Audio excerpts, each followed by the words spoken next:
Atiq, Noman Jafri, Khalid Moin senior member Karachi press club اور Ajmal Siraj member Karachi press club اور شاعر و صحافی شامل تھے۔ اس موقع پر کراچی پریس کلب کے سابق سیکریٹری اور ادبی کمیٹی کے چیئرمین AH خانزادہ نے بھی اظہار تشکر کیا، جبکہ شعری نشست کے اختتام پر مہمان اعزازی ڈاکٹر حنا امبرین طارق اور صدر محفل راشد نور کو کراچی پریس کلب کی جانب سے سندھ کا روایتی تحفہ اجرک بھی پیش کیا گیا۔ تقریب کے اختتام پر سیکریٹری ادبی کمیٹی کراچی پریس کلب نے تمام شعراء کرام اور مہمانوں کی آمد پر اظہار تشکر کیا۔ محکمہ اسکول ایجوکیشن کے تحت تاحال پہلی سے 8ویں جماعت تک اسکولز کھولنے اور لاکھوں طلباء کے امتحانات لینے سے متعلق کوئی فیصلہ سامنے نہ آ سکا، والدین سخت پریشان۔ وزیر تعلیم سندھ سعید غنی کے ترجمان کی جانب سے گزشتہ روز جو اعلامیہ جاری کیا گیا، اس کے مطابق اس حوالے سے مشاورتی اجلاس منعقد ہوا ہے اور فیصلہ کیا گیا ہے کہ اسکولز کھولنے اور امتحانات لینے اور ان کی تاریخوں کے تعین کے حوالے سے کوئی بھی فیصلہ اسٹیئرنگ کمیٹی کے اجلاس میں کیا جائے گا۔ تاہم اس کے بعد کسی اسٹیئرنگ کمیٹی کے اجلاس کے انعقاد کے بغیر ہی میٹرک اور انٹر کے امتحانات سے متعلق نوٹیفیکیشن جاری کر دیا گیا۔ بتایا جا رہا ہے کہ اسٹیئرنگ کمیٹی کا اجلاس آئندہ 2 روز میں متوقع تھا، تاہم وزیر تعلیم سندھ اس کے لیے وقت نہیں نکال پا رہے۔ علاوہ ازیں ایک جانب پہلی سے 8ویں جماعتوں کے امتحانات لینے اور اسکولز کھولنے سے متعلق فیصلہ اسٹیئرنگ کمیٹی پر ڈال دیا گیا ہے، لیکن عملی طور پر صورتحال اس کے بالکل برعکس ہے، کیونکہ محکمہ اسکول ایجوکیشن اب تک اسکولز کھولنے اور امتحانات لینے سے متعلق کوئی فیصلہ نہیں کر سکا، جس کے سبب بڑے پیمانے پر نجی اسکولز نے آن لائن سیشنز میں طلباء سے امتحانات لے لیے ہیں یا پھر طلباء کی ورک شیٹس کے ذریعے اسسمنٹ کر کے سیشن ختم کر دیا گیا ہے۔ کورونا ویکسین لگوانے سے انکار پر سرکاری ملازمین کی معطلی اور تنخواہیں روکے جانے کا سلسلہ شروع کر دیا گیا۔ DPO بنوں کے مطابق کورونا ویکسین لگوانے سے انکار پر 6 لیڈی پولیس اہلکاروں کو معطل کر دیا گیا، جبکہ معطل لیڈی کانسٹیبل کی تنخواہیں بھی روکنے کا حکم دیا گیا ہے۔ دوسری جانب کورونا ویکسین نہ لگوانے پر ضلع کمبر شہداد کوٹ پولیس کے 671 اہلکاروں کی تنخواہیں روک دی گئیں۔ SSP کمبر شہداد کوٹ کے مطابق کورونا سے بچاؤ کی ویکسین نہ لگوانے والوں کی تنخواہیں حکومت سندھ کے فیصلے کے تحت روکی گئی ہیں۔ جن اہلکاروں کی تنخواہیں روکی گئی ہیں ان میں 37 inspectors, 33 sub inspectors, 27 ASIs، 68 head constable, 506 constable اور دفتری عملہ شامل ہے۔ SSP کا کہنا تھا کہ ویکسین لگوانے پر اہلکاروں کی تنخواہیں جاری کر دی جائیں گی۔ واضح رہے کہ حکومت سندھ اور NCOC نے سرکاری اور نجی ملازمین کے لیے کورونا ویکسینیشن کو لازمی قرار دیا ہے، جبکہ وزیر اعلیٰ سندھ نے ویکسین نہ لگوانے والے سرکاری ملازمین کی تنخواہیں روکنے کے احکامات جاری کیے ہیں۔ ملک میں کورونا سے مزید 57 افراد انتقال کر گئے، جبکہ گزشتہ 24 گھنٹوں میں مثبت کیسز کی شرح 3.34% رہی۔ پاکستان میں کورونا کے اعداد و شمار بتانے والی ویب سائٹ covid.gov.pk کے مطابق گزشتہ 24 گھنٹوں کے دوران ملک بھر میں کورونا کے 35,695 ٹیسٹ کیے گئے، جن میں سے 1194 افراد میں کورونا وائرس کی تصدیق ہوئی، جبکہ وائرس سے 57 ہلاکتیں بھی ہوئیں۔ سرکاری پورٹل کے مطابق ملک میں گزشتہ 24 گھنٹوں کے دوران کورونا کے مثبت کیسز کی شرح 3.34% رہی۔ ملک میں کورونا سے اب تک مجموعی طور پر اموات کی تعداد 1633 ہو چکی ہے اور کل کیسز کی تعداد 9,39,931 ہو چکی ہے، جبکہ اب تک وائرس سے 8,75,581 افراد صحتیاب بھی ہو چکے ہیں۔ گوادر میں سونامی کی اطلاع دینے والا سسٹم نصب کر دیا گیا۔ UNDP اور PMD بلوچستان کے حکام نے پسنی میں سونامی سائرن سسٹم کی تنصیب کے بعد اس کا باقاعدہ طور پر افتتاح کر دیا ہے۔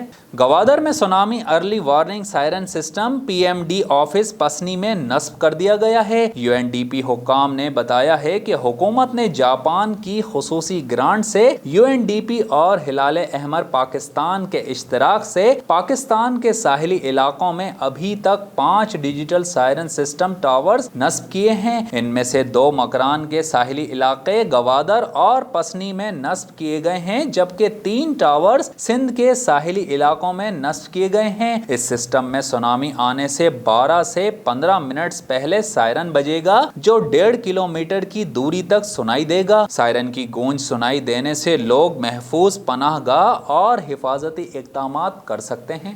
سعودی عرب میں ایوان شاہی کے مشیر شیخ ناصر بن عبدالعزیز جمعرات کی شب مختصر علالت کے بعد انتقال کر گئے۔ سعودی ذرائع ابلاغ کے مطابق شیخ ناصر کی نماز جنازہ گزشتہ روز جمعہ عصر کی نماز کے بعد ادا کی گئی، جس میں مرحوم کے عزیز و اقارب سمیت ایوان شاہی کے دیگر معزز شخصیات نے شرکت کی۔ شیخ ناصر بادشاہوں کے مشیر کے لقب سے جانے جاتے تھے۔ وہ شاہ خالد بن عبدالعزیز آل سعود کے دور سے ایوان شاہی میں مشیر کے طور پر مقرر ہوئے۔ بعد ازاں شیخ ناصر نے شاہ فہد بن عبدالعزیز اور شاہ عبداللہ بن عبدالعزیز اور شاہ سلمان بن عبدالعزیز کے مشیر کے طور پر بھی اپنی خدمات انجام دیں۔ مرحوم کے اہل خانہ کی اطلاع کے مطابق انہیں بوقت عصر کے بعد نماز جنازہ ریاض کے العود قبرستان میں سپرد خاک کر دیا گیا۔ اور اب ایک نظر DNN اسپورٹس پر رپورٹ کر رہے ہیں شاہد علی خان۔ پاکستان سپر لیگ 6 کے 18ویں میچ میں اسلام آباد یونائٹڈ نے کولن منرو کی شاندار بلے بازی کی بدولت کوئٹہ گلیڈیٹرز کو 10 وکٹ سے شکست دے دی۔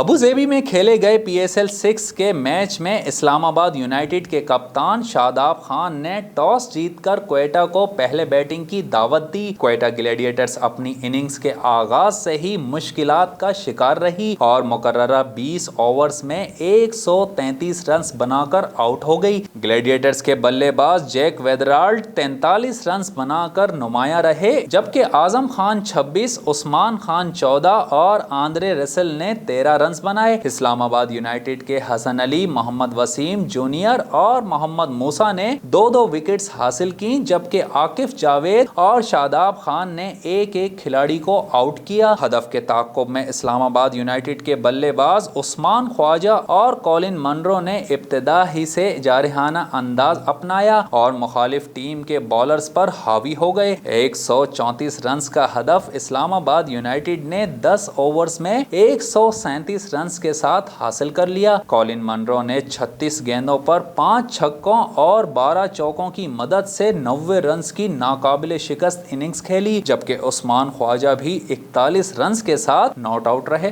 اور اب ایک نظر DNN انٹرٹینمنٹ پر رپورٹ کر رہے ہیں شاہد علی خان۔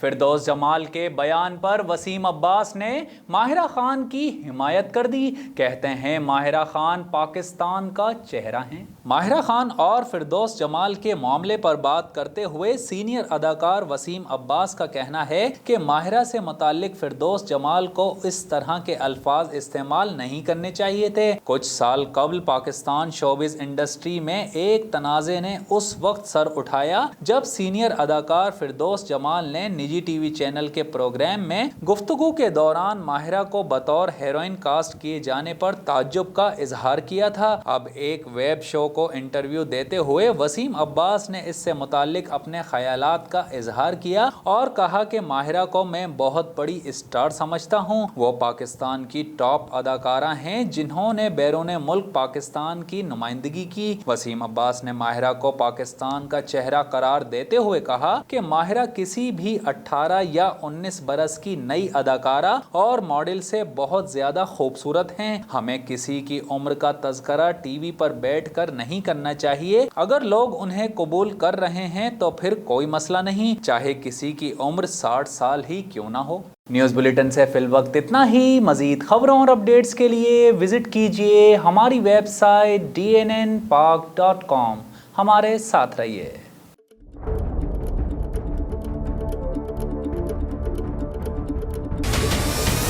ہمارے چینل کو سبسکرائب کریں اور بیل آئیکن پر کلک کریں۔